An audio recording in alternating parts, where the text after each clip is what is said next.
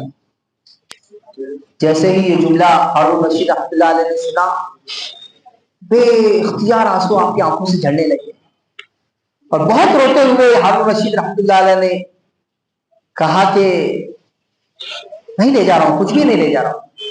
یہ ان کی انکساری تھی، ورنہ زندگی میں بہت خیر کے کام کیے تھے، لیکن ایک آدمی، بڑا آدمی جب اپنے بارے میں کوئی بات بتاتا ہے تو وہ بہت متواضع ہوتا ہے، اور اپنی بڑی بڑی خیر کو بھی وہ نکار دیتا ہے کہ اگر اللہ کے قبول نہیں تو کیا کام کا۔ تو یہ کہہ رہے ہیں کچھ نہیں لے جا رہا ہوں، خالی ہاتھ جا رہا ہوں۔ انہوں نے آہستہ سے جھولی میں ہاتھ ڈالی اور وہ چھڑی نکال کر ان کے ہاتھ میں دی اور کہا کہ میں تو آپ کو بہت عقل مند سمجھتا تھا، یہ چھوٹے چھوٹے سفر میں پوری تیاری کے ساتھ جاتے تھے، اتنے بڑے سفر پر جا رہے ہیں اور خالی ہاتھ جا رہے ہیں، بغیر کسی نیک اعمال کے توشے کے جا رہے ہیں۔ مجھے اپنے سے بڑا بیوقوف آپ کے علاوہ کوئی نہیں دکھتا ہے۔ اور زیادہ رونے لگے ہارون رشید۔ تو ظاہری دنیا میں خوش ہونا بیوقوفوں کا کام ہے، عقل مند نہیں ہوتے۔ عقل مند تو محاسبہ کرتے ہیں، چوکنا رہتے ہیں کہ میری زندگی سے خیر ہی خیر وجود میں آئے، میں اللہ کے حکموں پر عمل کرتا رہوں، باطل مجھے اپنے شکنجے میں پھنسانے نہ پائے، میں نیکی بھری زندگی گزارتا رہوں، باطل کے سجائے ہوئے راستوں پر نہ چل کر حق کے راستے پر چلوں، شریعت کے راستے پر چلوں۔ یہ عقل مندوں کا کام ہے، اور اسی عقل مندی کی دعوت قرآن عظیم الشان ہمیں دے رہا ہے کہ رات اور دن کے آنے جانے میں، آسمان و زمین کے پیدائش میں عقل مند لوگوں کے لیے نشانیاں ہیں، ایسے نشانیاں حاصل کرتے ہیں عقل مند لوگ۔ تو آپ دیکھیں کہ آپ کون سی کیٹیگری میں رہنا چاہتے ہیں، عقل مند بن کر رہنا چاہتے ہیں، نیکوکار بن کر رہنا چاہتے ہیں، یا بیوقوفی بھری زندگی گزارنا چاہتے ہیں۔ تو ہم اپنے دنوں کو قیمتی بنائیں، گزرتے ہوئے لمحات کو قیمتی بنائیں، اور خرافاتی چیزوں سے، لایانی باتوں سے، اور ایسی چیزوں سے جو شریعت کے خلاف والی باتیں اور چیزیں ہیں، اعمال ہیں، ان سے اپنے آپ کو بچانے کی کوشش اور فکریں کریں۔ اللہ تبارک و تعالیٰ کے ہمیں سنت سے زیادہ عمل کی توفیق عطا فرمائے۔